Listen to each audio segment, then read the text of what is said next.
Binka looked at Byron, who was stunned by his daughter's unexpected appearance, and regarded him appraisingly. Frankly, it was incredibly disappointing for his first meeting with his biological father, something he had dreamed of for a long time. He wore tattered clothes, torn and stained here and there, his hair was disheveled and unruly, and he even had menacing shackles tied to his legs. She never thought she would find him with such an unattractive appearance. Although he was being expelled as a traitor, wasn't he a member of the royal family with the right to succeed the throne? But Binka hid her disappointment behind a smile. This was not the time to argue with his father over such a trivial matter. Now you know who I am, right? Yeah. I'm a little confused, but it seems like you're my daughter. Byron gave a breathy, almost deflated laugh. He couldn't believe it, but circumstances confirmed that it was his daughter. The necklace he presented as evidence was one thing, but there was also a lot of other visible evidence. Things like his glowing golden eyes and his resemblance to his own. Appearance. Of course, judging by the color of her eyes, she could be of royal blood other than his own, but that seemed unlikely. The only members of the royal family who looked like him were his father, the late emperor, and his younger brother, Hiram. They were both very old-fashioned and closed-minded, so it was unlikely that they would have flirted with a royal maid. Daughter, daughter. For more than 10 years, he had called Isla his daughter and heard her call him father, but it was all a show, a pretense. But he really had a daughter. A daughter born to another woman, not Ophelia. As his thoughts drifted to a woman from his past whose name he could only vaguely remember, Byron frowned and asked. By the way, where is your mother and why did you come alone? If you want to prove that you are my daughter, you better come with her than alone. My mother died of an illness a few years ago, Binka answered with a gloomy face. Oh really? What a pity. Even when he learned that the woman he had once admired had died long ago, Byron remained indifferent, offering only polite condolences. He didn't even remember her name, so how was it possible that he still had feelings for her? Women other than Ophelia meant nothing to him. And Binka didn't seem to mind Byron's attitude either. He had already guessed that he had no genuine love for his mother. She was not naive enough to believe in the passionate love between the prince and the maiden. Binka only wanted one thing, to regain her rights as Byron's only daughter, the one who could become emperor. His mother, Delphine, left her job as a maid and hid in the countryside as soon as she found out she was pregnant with her child, for fear of Byron. Byron was a man full of desire to become emperor. It was clear that the illegitimate child born to a servant would be an obstacle to her ascension to the throne, so she fled, considering that both she and the child would be in danger. Having given birth to and raised a daughter alone, she quickly fled abroad with her daughter when Byron's betrayal failed. She feared that her daughter would be in danger if her traitor lineage was discovered. Thus, Binka was forced to grow up alone with her mother in a distant and foreign land, without even knowing who her father was. It was a poor and difficult childhood. Meanwhile, Delphine became seriously ill and confessed this to her daughter just before she died. Binka was surprised to discover the secret of her birth. He was born of noble birth. And that surprise soon turned to anger. If Byron's rebellion had succeeded, she would have been treated like a princess and lived a life of luxury as the emperor's daughter. But it seemed absurd that she had to grow up poor, persecuted and fatherless in a foreign land. He returned to the Palace Empire that way, using expensive magic potions to change the color of his eyes and hide his traitor lineage. Find her father, restore him to his position as emperor, and return herself to her original position. That was Binka's only goal. She would have done anything for that. So, what should I do now, father?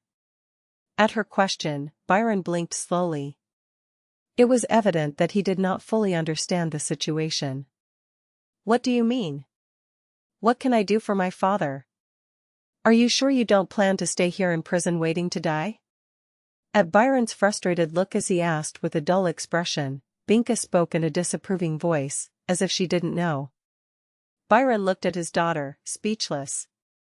He couldn't understand who he was, who could be so arrogant and condescending. At least she doesn't look like her mother. She was a docile and obedient woman. He clicked his tongue, but inside he was calculating the value of Binka, who had suddenly become his daughter. If this girl can sneak into such a narrow prison, it doesn't seem so useless. Byron, who had roughly calculated the amount in his head, opened his mouth with a wry smile.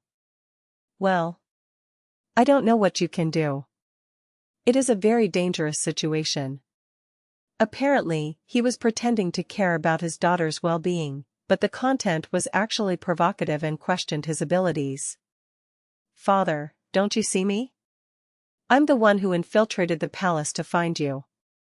I'm still working at the Crown Prince's palace. Binka raised her chin as if her pride was wounded and spoke confidently. At her words, Byron seemed slightly intrigued, as if curious. You, in the Crown Prince palace? Yeah. I'm not just any maid. I'm Winfred from or something like that, the Crown Prince's most prized maid. Roasting a naive girl is no problem. When her father showed interest in her story, Binka began to exaggerate her own heroic deeds. He tells of the incident in which he stole a handkerchief from the Crown Prince's pocket, which had fallen to the restaurant floor.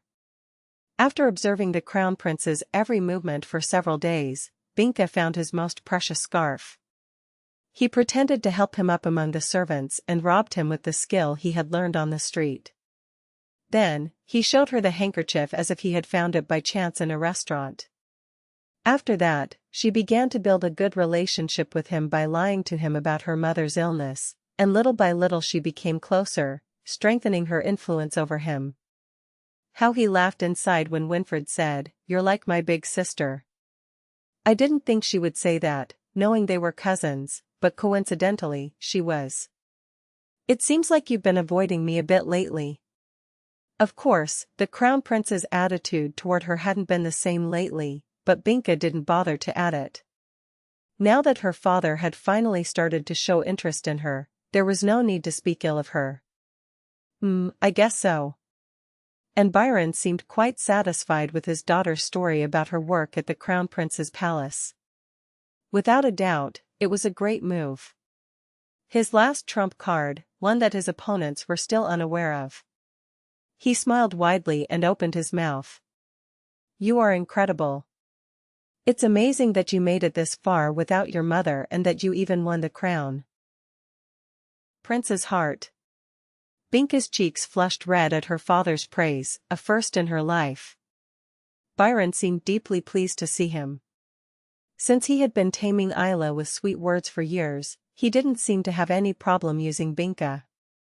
The first thing that occurred to him was to use Binka as a link to Capella. He had no way to contact her while he was in prison, so it had been a long time, but he finally found a way. Good, very good. You can certainly do something great for this father. First, there is a subordinate of mine who has not been captured yet. Could you find her and give her my message? If you get me a pen, I'll write him a letter. At Byron's words, Binka took out a small piece of paper and a pen from her chest with an anxious expression. I brought it in advance just in case. But I think you need to write it quickly. I don't have much time. I was not originally in charge of cleaning this place. It was natural. Binka was part of the Crown Prince's palace, and the department that managed this place was completely different. But, in order to meet Byron, he had already bribed the maid who was originally in charge of this place. So I had to get out of there quickly before someone came. Oh, yes. I'll write it right now. Although he did not know the details, Byron agreed that it was not the time for such a relaxed conversation, so he quickly wrote a letter to Capella. Capella would certainly recognize his handwriting. It was crooked and clumsy, a handwriting he had developed after losing his right hand and beginning to write with his left. He folded the paper in half and stuck it between the bars, showing Binka the hiding place he had prepared in case of emergency. Go there and find a woman named Capella. Then give him this letter. Yes, father. Trust me. Binka smiled broadly, tucked Byron's letter into her chest, took a small flask from her pocket, and took a familiar swig. Then, his hair and eyes were brown again.